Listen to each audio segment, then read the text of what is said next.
Halo, selamat pagi. Perkenalkan nama kakak Ida Narsanti Saragi dengan NPM 210-178, Prodi Pendidikan Guru Sekolah Dasar. Di sini saya akan menjelaskan materi tentang dimensi pembelajaran bahasa pada kelas tinggi. Baik. Pengertian dimensi pembelajaran bahasa. Model dimensi belajar merupakan metaforsa tentang bagaimana otak bekerja selama orang belajar. Artinya di sini manusia akan memetaforsa otak atau proses di mana dia dalam proses belajar.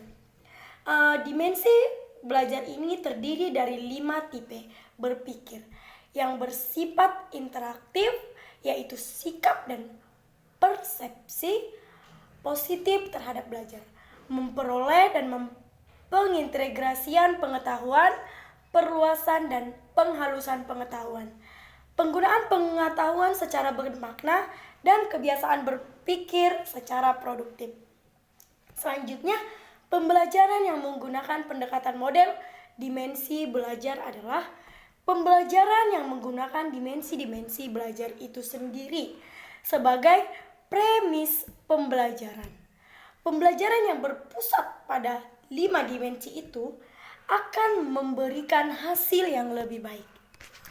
Di sini artinya jika pendekatan model dimensi pembelajaran itu menggunakan 5 dimensi tersebut, maka pembelajaran tersebut akan memberikan hasil yang lebih baik. Slide selanjutnya. Model dimensi pembelajaran. Yang pertama, mengembangkan sikap dan persepsi positif. Mudah untuk dipahami bahwa sikap dan persepsi belajar sangat mempengaruhi proses belajar. Karena sikap dapat mempengaruhi belajar secara positif, sehingga belajar menjadi lebih mudah. Sebaliknya, sikap juga dapat membuat belajar menjadi sangat sulit.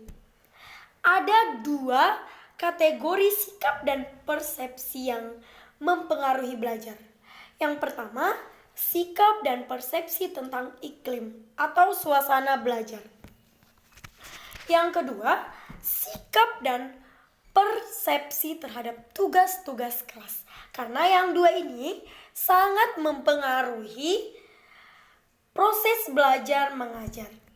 Oke, slide selanjutnya.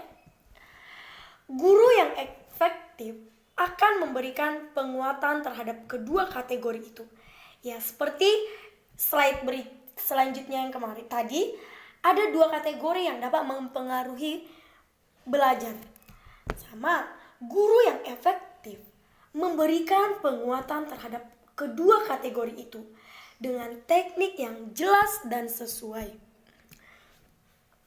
Guru yang seyogyanya membantu menumbuhkan sikap dan persepsi siswa yang positif terhadap iklim belajar dengan menekankan aspek-aspek internal siswa atau suasana mental yang kondusif. Karena siswa yang mentalnya kondusif otomatis akan akan membantu guru menumbuhkan sikap dan persepsi. Selanjutnya, aspek-aspek internal ini meliputi 2 hal, yaitu aspek penerimaan oleh guru dan teman sekelas. Artinya di sini kontak mata, penguatan, dan lain-lain. Yang B, kenyamanan suasana fisik di dalam kelas. Maksudnya perabot yang nyaman, aturan-aturan yang menyenangkan, perabot yang nyaman, otomatis fasilitas yang memungkinkan atau yang memadai akan membuat suasana lebih jelas dan sesuai. Slide selanjutnya. Belajar untuk memperoleh dan pengintegrasian pengetahuan. Ahli psikologi kognitif memandang belajar sebagai proses interaksi yang tinggi dalam membantu makna secara personal dari informasi yang diperoleh sesuai dengan pengetahuan yang sudah ada menjadi pengetahuan baru. Menerima pengetahuan melibatkan proses interaksi antara apa yang sudah diketahui dengan apa yang ingin kita pelajari. Dan setelah itu, mengintegrasikan informasi tersebut menjadi langkah-langkah sederhana yang mudah digunakan. Seperti yang kita pelajari, kita mengetahui dan ingin dipelajari pasti memiliki langkah-langkah yang sederhana karena kita sudah mempelajari dan mudah digunakan. Satu contoh, kelompok pertama mencakup proses. Proses tersebut terbentuk di dalam model linear dalam melakukan eksperimen. Misalnya, menguji benda padat yang larut dalam air sehingga melakukan dengan tahap-tahapan tertentu. Mungkin menyiapkan lembar catatan, menyiapkan perangkap eksperimen, mencari bermacam-macam bahan agar lebih mudah mencakup proses pembelajaran tersebut. Maka, mengamati tersebut kita perlu pengetahuan yang demikian, yang disebut pengetahuan prosedural. Apa itu pengertian prosedural? Kita bahas. Pertanyaan-pertanyaan berikut memadu para guru dalam mengambil keputusan transaksional di dalam kelas, yaitu mengajarkan pengetahuan deklaratif. Seperti apa topik umumnya, apa topik khususnya, bagaimana anak akan mengalami informasi, atau anak bagaimana dapat mendapat informasi, bagaimana anak akan dibantu mengkonstruksi makna dan tujuan atau arti dari pembelajaran tersebut. Bagaimana anak dibantu dalam pengorganisasian informasi. Selanjutnya, bagaimana anak akan dibantu dalam menyimpan informasi dalam ingatan jangka panjang.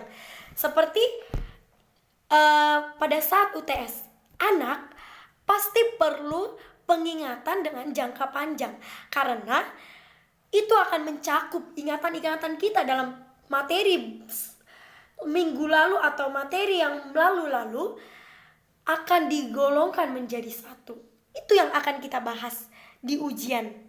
Dan itu anak akan perlu ingatan yang dengan jangka panjang. Oke, selanjutnya pengetahuan prosedural. Ya, yang tadi yang kita bahas, apa itu prosedural?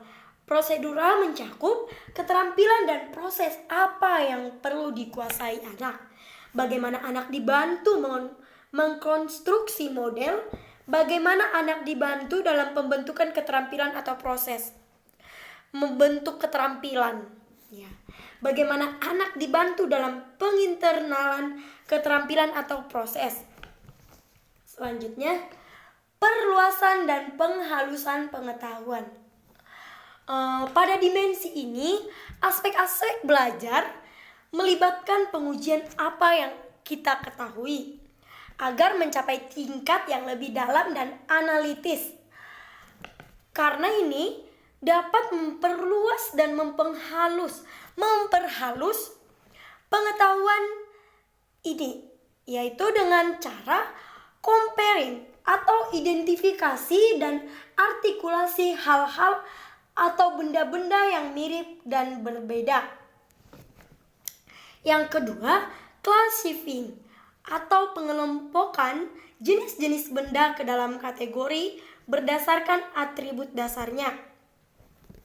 Yang ketiga, inducing atau pendugaan prinsip-prinsip generasi yang belum diketahui dan observasi atau analisis.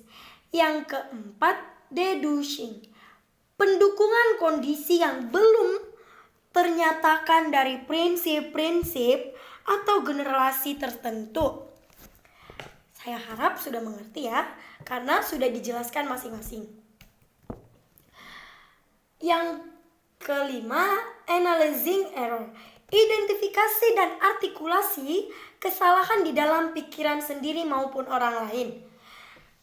Constructing support, pengkonstruksian sistem dukungan kebenaran atau bukti untuk suatu pernyataan yang tegas.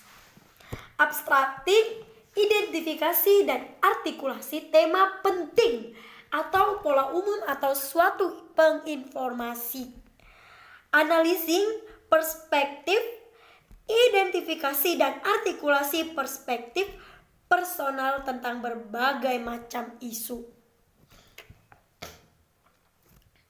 Bagaimana cara membantu anak agar dapat memperluas dan mempenghalus pengetahuan, yaitu kita harus memberikan kerangka langkah-langkah cara yang harus dilakukan anak tersebut, seperti menggunakan tugas-tugas terstruktur. Yang kegiatan belajarnya bisa berupa proses membandingkan, klarifikasi, mendeduksi, menganalisis kesalahan dan seterusnya. Apa yang dilakukan guru, yaitu ia akan mempersiapkan aktivitas untuk membantu siswa dalam menerima dan mengintegrasikan pengetahuan. Dimensi 2. Begitu pula segera dipersiapkan untuk membantu siswa dalam memperluas dan menghaluskan pengetahuan. Selanjutnya, belajar menggunakan pengetahuan secara bermakna. Pada umumnya kita belajar dengan baik jika pengetahuan yang kita pelajari itu diperlukan untuk mencapai suatu tujuan. Karena tujuan umum akan dicapai dengan cara-cara umum di mana kita menggunakan pengetahuan itu secara bermakna.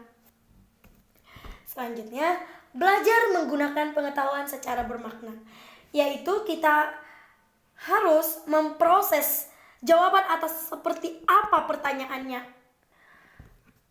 Misalnya, bagaimana saya menjelaskan ini? Atau berdasarkan penjelasan saya, apa yang dapat saya prediksi? Saya harap sudah tahu ya. Dimensi-dimensi perencanaan pengajaran. Signifikansi, feasibilitas, relevansi, kepastian atau definitiveness. 5. Ketelitian atau parsimoniousness. 6. Adaptabilitas. 7. Waktu. 8. Terbaik monitoring atau pemantauan. Karena perencanaan ya, isi perencanaan. Perencanaan perlu memuat satu tujuan. Tanpa tujuan, kita tidak bisa memulai pembelajaran tersebut atau perencanaan tersebut. Karena kita membuat perencanaan pasti memiliki tujuan. Program dan layanan. Bagaimana cara mengorganisasikannya? Tenaga manusia, yaitu mencakup cara-cara mengembangkan prestasi, spesialisasi, perilaku, kompetensi, maupun kepuasan lainnya. Bangunan fisik, keuangan, struktur organisasi, dan terakhir konteks sosial atau elemen-elemen lainnya yang perlu dipertimbangkan.